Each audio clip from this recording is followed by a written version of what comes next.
Just a couple of days after this video coming out, we will finally have the release of the Cycle Frontier, and this video is going to tell you everything that you need to know so that you can get started in the Cycle Frontier with a head start. So let's dive right in.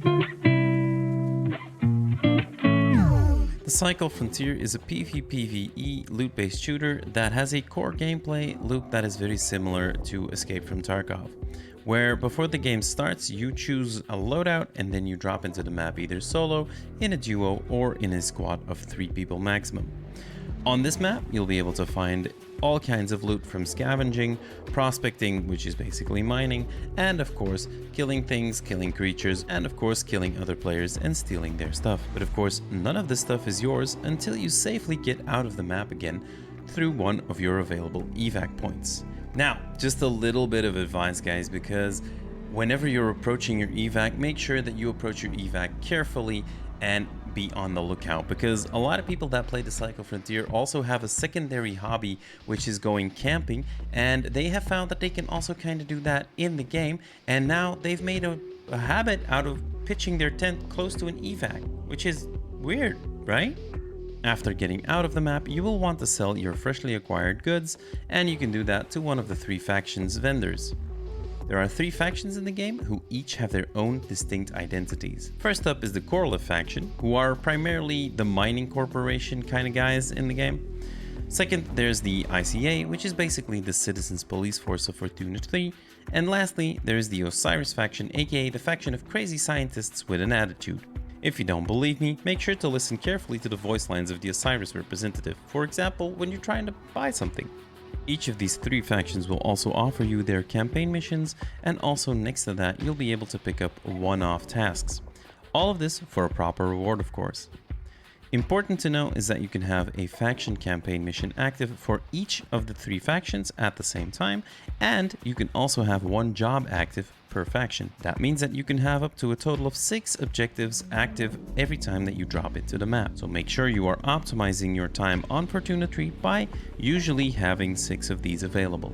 Completing these missions and selling loot to the vendors of these factions will level them up, which will in turn provide you access to bigger and better weapons and equipment. So before you start focusing on one specific faction, make sure you look around and see what each of the factions will provide. Now, let me give you another quick tip here, guys. Early on, put some extra focus into the Osiris campaign, because rather early in the campaign, they will provide you with the possibility to buy the strong stims, the green stims, and those will be lifesavers. These will save your butt both in PvP and PvE plenty of times, so put a little bit of focus there and make sure that you unlock those as fast as you can. You will also quickly notice that what you will be unlocking from the factions is mainly going to be guns and utility items, but not so much any armor upgrades. So how do you get better armor, you ask?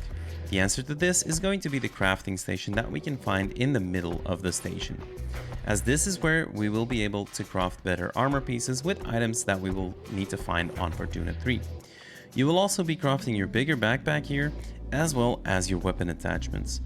Now, little side note here, make sure that you always try to go in with as big of a backpack as you can, because most of the resources to make these backpacks are going to be pretty easy to find, but getting a big backpack allows you to take out more loot and get richer faster. Further down the line, the crafting station will also be the place where you're going to craft the legendary guns, but don't worry about these too much because they really are very much endgame weapons. Then in the tutorial part of the game, you have also been introduced to your personal quarters, which is going to be comparable to the hideout from Escape from Tarkov.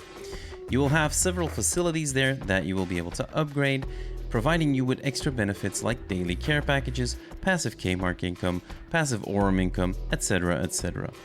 Upgrading these will require certain items that you'll need to find on the planet, as well as K-marks, which is the currency that is used in the Cycle Frontier. At launch, there will be 2 maps available to play on, which is going to be Bright Sands and Crescent Falls. The second map, Crescent Falls, is a far more difficult map with many more areas inhibited by far more dangerous creatures than the ones that you'll meet on Bright Sands. The upside to this is that it will also have higher tier loot and more valuable loot more readily available. I do, however, recommend that you stay on Bright Sands for quite a while early on as you're learning the game, trying to get used to combat, trying to get used to the weapons and everything like that, and trying to get a little bit of an armory and some K-marks built up. And there we go. That's it, guys. That's all you need to know to successfully get a head start in the Cycle Frontier. Now, of course, if you are looking for more specific starter guides, for example, a guide that will teach you what the best starter loadout is going to be, what guns to use early, which guns to avoid early on, then subscribe to the channel, because I will be bringing out more guides before the game goes live and after the game goes live. So make sure that you don't miss out on those. Hit that sub button down below and turn on the notifications to make sure that you're not missing out any of the content. If you liked the video and it was informative for you, please help us grow our channel by hitting the sub button down below, leaving a like on the video, and leaving a comment. What are you excited about in the Cycle Frontier? Because if you guys help us grow the channel, we'll be able to reach more people, we'll be able to help more people, and be able to inform more people, and that is what this channel is all about. That's gonna be it for this one, guys. I will see you all in the next video, and hopefully from Wednesday on out on Fortuna 3. Catch you guys in the next one. Bye-bye.